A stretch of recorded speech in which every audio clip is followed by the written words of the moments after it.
আপনাদের প্রশ্ন আছে না আমাকে? হ্যাঁ বলছি দাদা, সংহতি যাত্রা যেটা তৃণমূল কংগ্রেস ঘোষণা করেছিল সেটা 22শে জানুয়ারি বন্ধ করার আবেদন নিয়ে হাইকোর্টের দ্বারস্থ হয়েছে শুভেন্দু অধিকারী, এবং রাজ্যে সেই দিনকে আইন শৃঙ্খলা যাতে ঠিকঠাক থাকে তার জন্য কেন্দ্রীয় বাহিনী মোতায়েনের আর্জি জানিয়েছেন, কি বলবেন? দেখুন, এই পদক্ষেপ অত্যন্ত স্বাভাবিক এই কারণে, কারণ 22শে জানুয়ারি আপনারা জানেন রাম মন্দিরের উদ্বোধন হচ্ছে। হিন্দু সমাজ স্বতঃস্ফূর্তভাবে প্রত্যেক মন্দিরে মন্দিরে সেদিন পুজো করবে, ভগবান রামের আরাধনা করবে এবং যে দেবতার মন্দির তার আরাধনা করবে। সেই সময় এই রাজনৈতিক মিছিল, এবং এই মিছিল আমরা যেটা আন্দাজ করছি যে এই মিছিলে সর্বধর্মের নাম হবে, আসলে বাবরের লোকেদেরকে নিয়ে দাপাদাপি করা হবে। বাবর সমর্থকদেরকে নিয়ে মুখ্যমন্ত্রী সেদিন দাঙ্গা করানোর প্ল্যান করছে।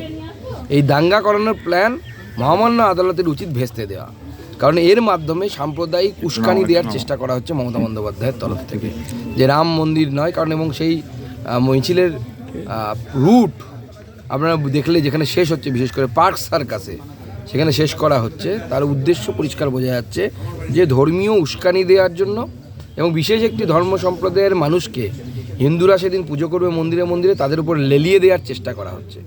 সেইটা করার জন্য এটা চেষ্টা করা হচ্ছে। যদিও যদি এই চেষ্টা করা হয়, ভারতীয় জনতা পার্টি এবং হিন্দু সমাজ একত্রিত হয়ে এর প্রতিঘাত দেবে, এবং সেই জন্য কোর্টের উচিত হবে যে এই মমতা বন্দ্যোপাধ্যায়ের এই দুরভিসন দিকে বন্ধ করতে হবে। এবং কেন্দ্রীয় বাহিনী মোতায়েনেরও দাবি জানানো হয়েছে। অবশ্যই কেন্দ্রীয় বাহিনী যদি মোতায়েন না থাকে, অনেক সেন্সিটিভ জায়গা আছে যেখানে হিন্দুরা সংখ্যায় কম, সেখানে হিন্দুরা তাদের ধর্মীয় আচার আচরণ পালন করতে পারবে না। মমতা বন্দ্যোপাধ্যায় সেটাই চেষ্টা করছেন যাতে হিন্দুরা তাদের ধর্মীয় আচার আচরণ পালন না করতে পারে।